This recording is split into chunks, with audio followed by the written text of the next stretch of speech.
When I was very young, my biological mother passed away. I was so little that I don't have any memories of her, no moments to look back on, no stories of my own to tell. It's strange to think about having a mother but not remembering her at all, like a missing piece of my life that I never got to know. After some time, my dad met a woman named Ginny who later became my stepmother. I consider myself incredibly lucky because Ginny wasn't just a stepmother in name, she truly welcomed me into her life with open arms. From the moment she became part of our family, she treated me like I was her own daughter. She didn't make me feel like an outsider or remind me that I wasn't her biological child. Instead, she loved and cared for me just as much as if I had been born to her. Ginny had two children from her previous marriage, Nick and Tanya. They were both older than me, and unlike me, they weren't happy about their mother getting remarried. While I was just a kid trying to fit into this new family, they were dealing with their own struggles, especially since their biological father was absent from their lives. He didn't seem to care about them, and I think that hurt them deeply. Instead of expressing their pain in a healthy way, they often took out their anger and frustration on the rest of us. Growing up in that household wasn't always easy. There were a lot of fights and a lot of tension. Nick and Tanya resented the situation, and unfortunately, I became the easiest target for their frustrations. They would bully me in ways that seemed small to an outsider but felt terrifying to me as a child. One of the things they used to do was lock me in the bathroom and turn off the lights from the outside. I was so little and scared of the dark, and they knew it. I remember screaming, pounding on the door, begging to be let out while they laughed on the other side. They would also take my things just to upset me. Sometimes they'd hide them, and other times they would break my dolls right in front of me, watching my reaction with satisfaction. To them, it might have been just a way to release their own hurt, but to me, it was heartbreaking. Despite everything, I held on to the love that Ginny gave me. She was my safe space in a house that didn't always feel welcoming. Looking back, I can understand why Nick and Tanya acted the way they did, but as a child, all I knew was that my step-siblings saw me as someone they could hurt. And that made growing up with them incredibly difficult. Please don't judge me for this, but I've always been scared of dogs. It's not that I don't like them. I actually think they're adorable, and I respect them like any other living creature. But deep down, there's this fear I can't shake. And it all goes back to a traumatic experience I had when I was really young. I don't want to talk more about it, but that incident left a lasting impact on me. No matter how much I try to tell myself that not all dogs are dangerous, that fear still lingers. Because of this fear, my dad made a rule in our house. Nick and Tanya weren't allowed to have a pet dog as long as they were living under his roof. He told them that once they moved out and had their own place, they could get a dog if they wanted, but not while I was there. I know this decision wasn't easy for him, and I'm sure he just wanted to protect me. But to Nick and Tanya, it felt like a punishment, and they were furious. They saw it as another reason to resent me, another way in which I had ruined things for them. They never let me forget it. Almost every day they reminded me that I was the reason they couldn't have a dog. Their words were cruel. They told me I wasn't even worth more than a dog, that they wished they could just put me down like an unwanted pet. I was just a kid, and hearing things like that from my own step-siblings hurt more than I could explain. Through all of this, the one person who never turned her back on me was Ginny. No matter how much her own children resented me, she always stood by my side. She was incredibly kind and caring, and she spent a lot of time with me, making sure I never felt completely alone in that house. She was the mother I never had the chance to remember, and I cherished every moment with her. But Nick and Tanya hated that too. Seeing their mother so close to me made them even angrier. They felt like she was being unfair, like she was choosing me over them. They would fight with her constantly, arguing that it wasn't right for them to have to share their own mother with me. They would say things like, Why does she get to take up so much of your time? And if only she had never been born, everything would be better. Their words cut deep, and even though I tried to block them out, they still hurt. Ginny and my dad never gave up on trying to fix our family. They knew things weren't right, and they wanted to help us all get along, so they made us go to family therapy. They hoped that by talking things out, we could find a way to live together peacefully. But no matter how many sessions we attended or how much effort they put in, nothing really changed. The tension in the house never went away.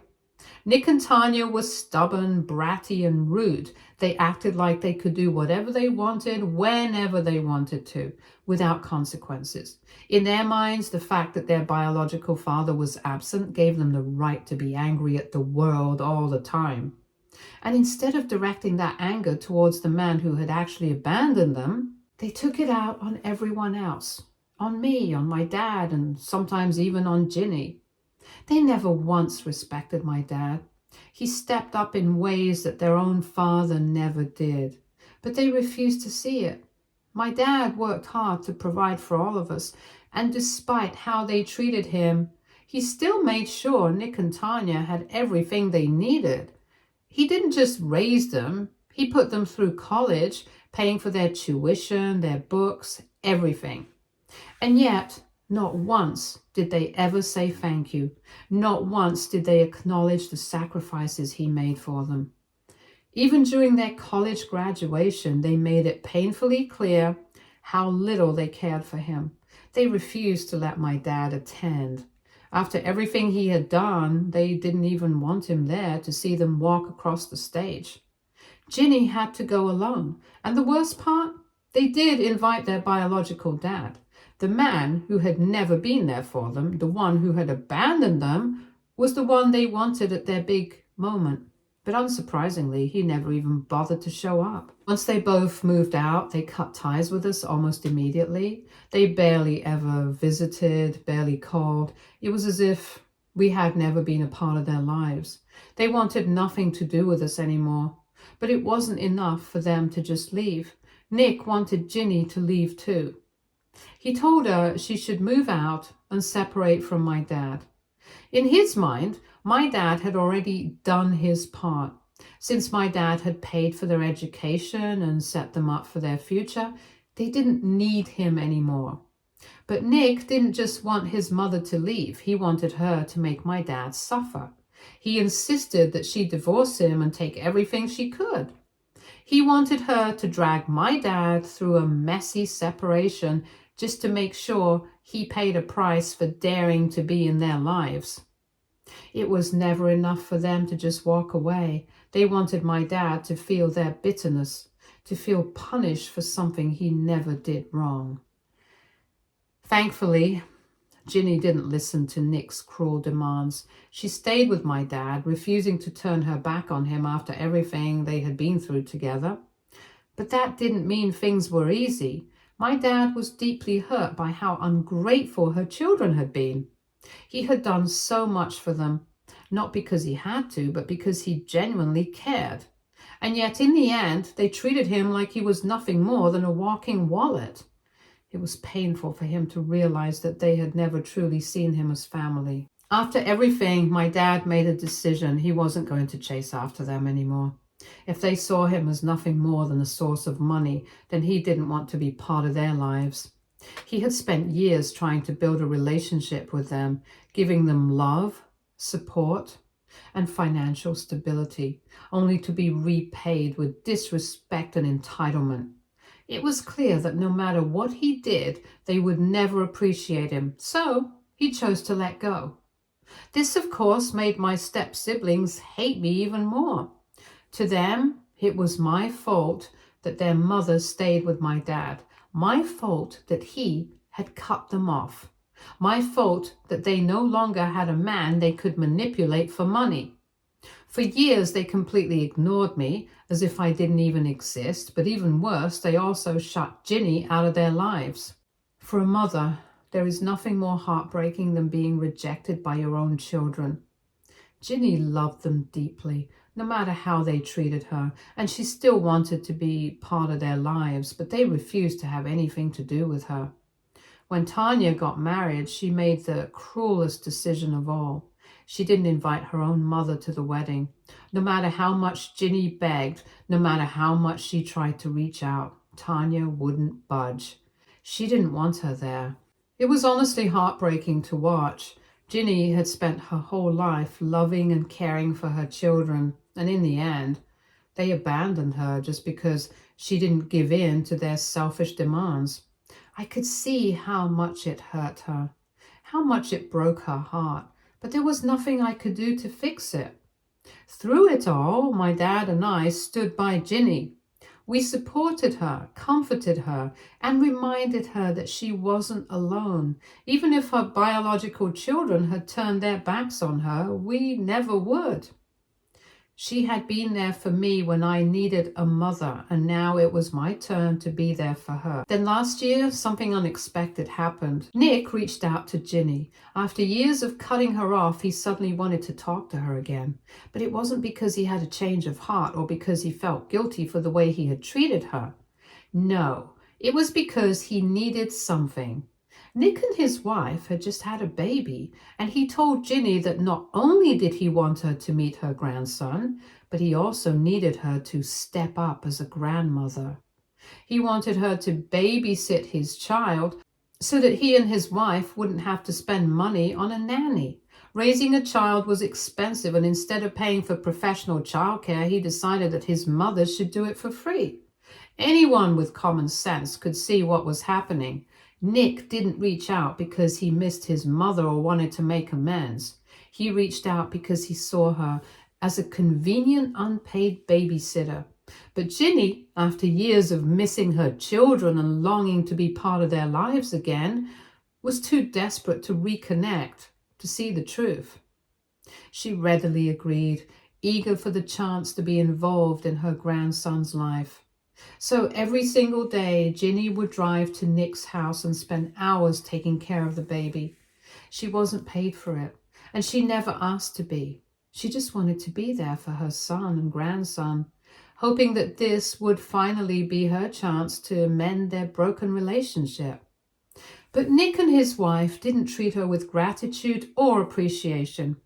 If Ginny didn't do things exactly the way they wanted, if she made even the smallest mistake, they would yell at her. They treated her like an employee rather than a mother or grandmother.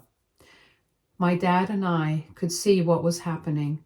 We told Ginny over and over again that she was being taken advantage of. We reminded her that Nick had ignored her for years, that he had cut her out of his life without a second thought, and now he was only back because he needed free childcare. But no matter how much we warned her, she wouldn't listen. She wanted so badly to believe that her son finally cared about her again, and that hope blinded her to the reality of the situation. During this time, I was in college and no longer living at home, which naturally created some distance between me and Ginny. But it wasn't just physical distance. Something was changing between us. She no longer called me the way she used to. And when I did come home for the holidays, it felt like she was barely there. Most of the time, she was either staying over at Nick's place or Tanya's, helping them with their children or spending time with them at family gatherings. But those gatherings never included me or my dad. It was as if we had been quietly pushed out of the picture. While she was reconnecting with her biological children, my dad and I were being left behind. It hurt. For years, Ginny had been my safe place, the one person who always stood by me when Nick and Tanya made me feel unwanted. Now it felt like she was choosing them over us. My dad noticed it too, and whenever he confronted her about it, she would get defensive. She told him that the last time she had supported us, she had almost lost both her children. Now that she finally had them back in her life, she didn't want to risk losing them again. It was painful to hear that. It was as if she had made a choice. Her biological children and grandchildren now came first, and we were now an afterthought.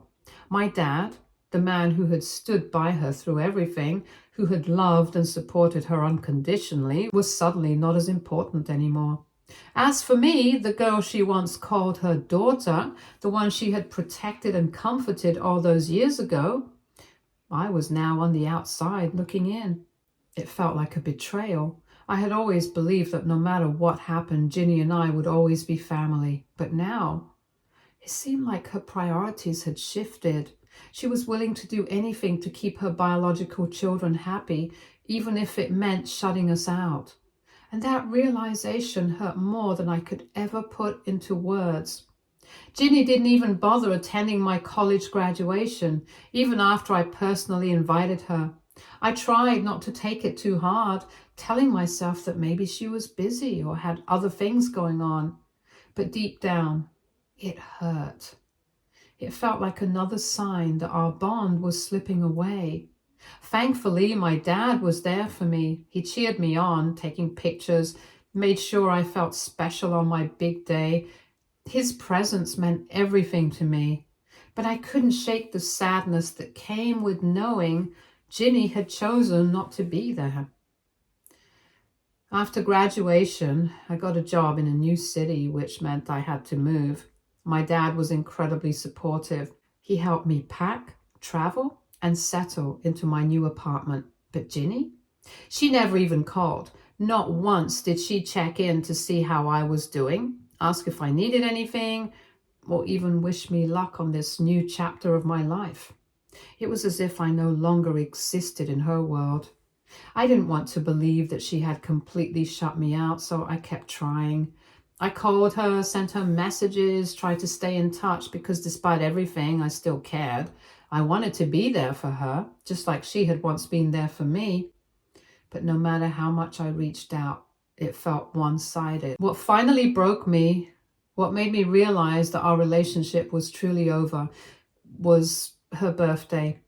She had a celebration, but she didn't invite me or my dad. It was just her and her biological children. She posted pictures all over social media, smiling with Nick and Tanya, and writing about how proud she was of her children. I can't even begin to describe how much that hurt.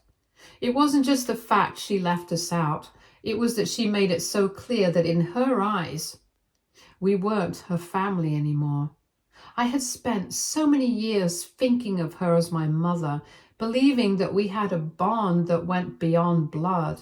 But at that moment, I realized that maybe I had been wrong all along. Maybe I had never truly been her daughter in the way that I had always hoped. After that, I decided to take a step back. I had spent so much time trying to hold on to a relationship with Ginny, but it was clear that she had already let go.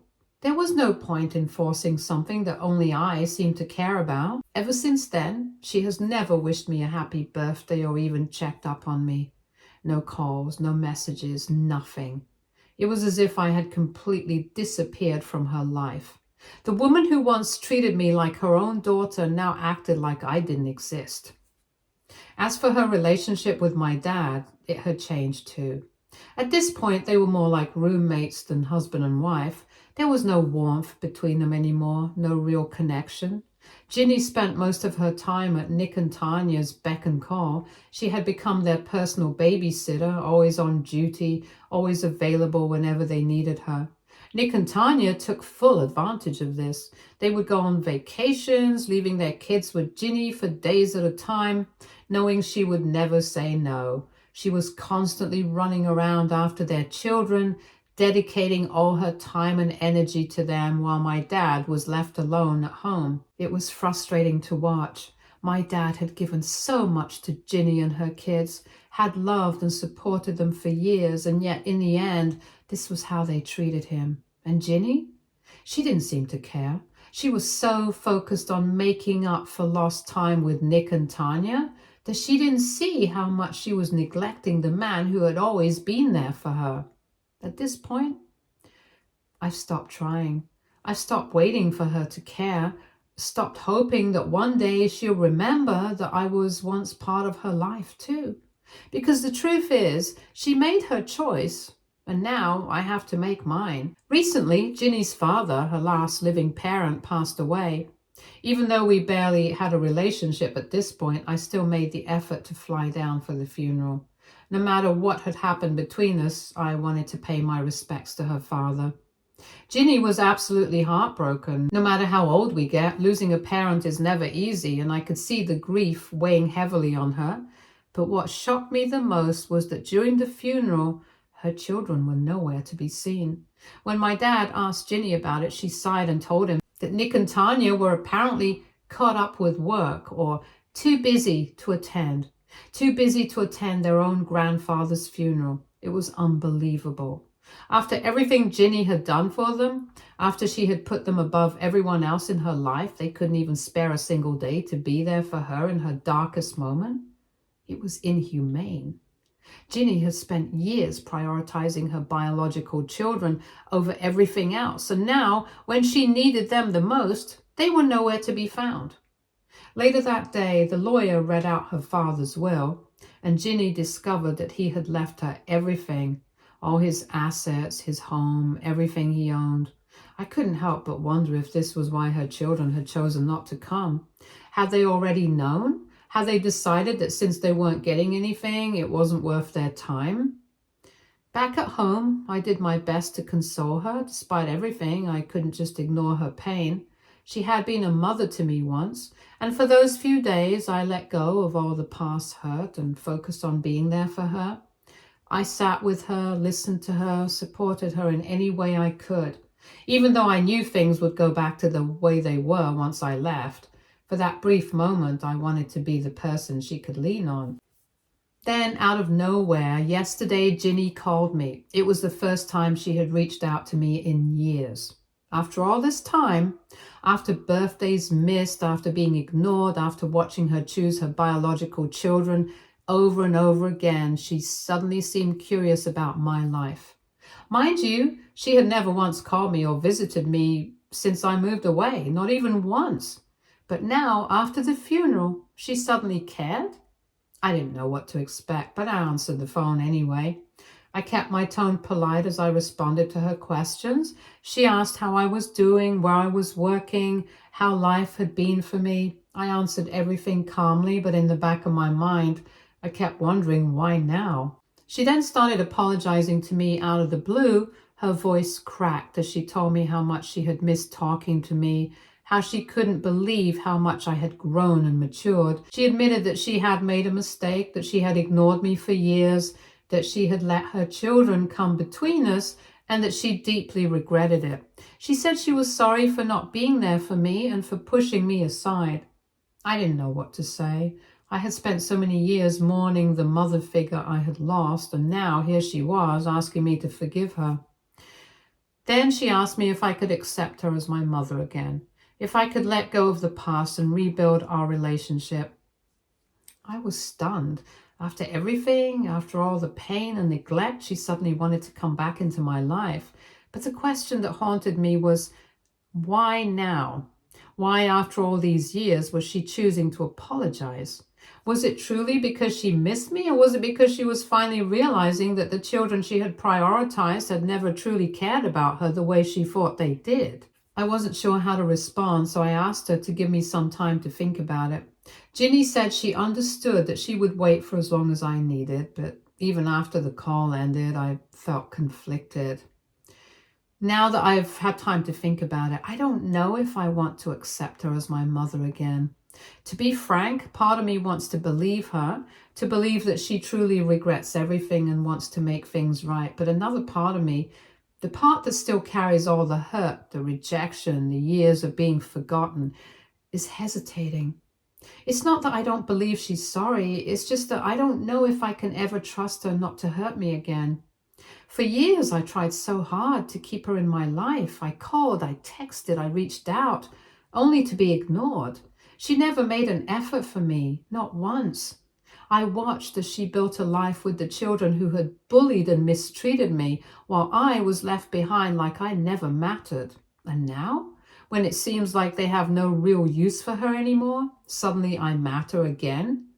I don't know if I can open my heart to her, only to risk having it broken all over again. I spent so long grieving the loss of the mother I thought I had, and I don't know if I have the strength to go through that kind of pain again. So, AITA, Update 1. I just wanted to start by saying how thankful I am to all of you for your kind, thoughtful comments. Reading through your words has given me a lot of comfort and clarity. It means so much to know that there are people out there who understand what I've been through and support me in whatever decision I make. Over the past few years, I've been going to therapy and working on healing myself. It hasn't been easy, but I've made real progress. I've learned to set boundaries and to process my emotions and to understand that I am not responsible for the way others have treated me. That's also one of the biggest reasons why I'm so scared to open this door again. If I let Ginny back into my life, I know there's a chance that her two devil children, Nick and Tanya, will come back with her, and that terrifies me. I have worked so hard to move on from them and everything they put me through, the bullying, the cruelty, the way they made me feel like I was worthless. It took me years to unlearn all of that. I've built a life without them in it, and I don't know if I can handle their presence again. I don't know if I can go back to being the girl they tormented, the one who was always on the outside looking in.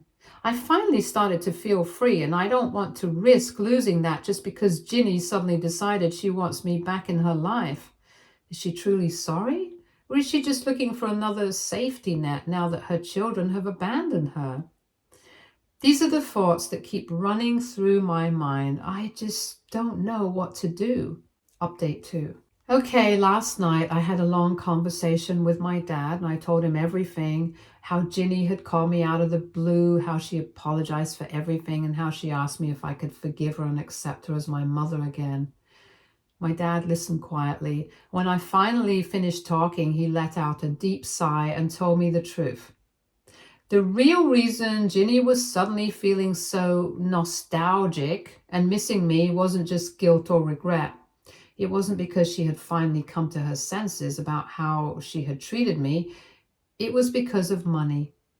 After Ginny inherited everything from her father, Nick and Tanya found out, and unsurprisingly, they immediately started demanding their share. Apparently, they've been pressuring her non-stop, guilt-tripping her, manipulating her, and even outright demanding that she hand over a portion of the inheritance to them. My dad said that they'd been relentless, treating her exactly the way they used to treat him, like an ATM, like a resource to be drained until there's nothing left. And now that she's feeling cornered by them, she's running back to me. Everything suddenly made sense. She had ignored me for years, abandoned me when I needed her the most, and only now, when she was feeling used and alone, did she remember that I existed. She wasn't reaching out because she genuinely wanted to fix things. She was reaching out because she needed another source of emotional support now that her children were treating her like trash. At the end, my dad said he didn't want to tell me what to do, but he urged that whatever was decided, I shouldn't be used by her the way she was used by them. Update 3. It's been 2 months since that conversation with my dad, and I wanted to give an update on what's happened since then. After learning the real reason why Ginny suddenly wanted to reconnect with me, I made the decision to cut contact with her. I didn't call her back. I didn't text.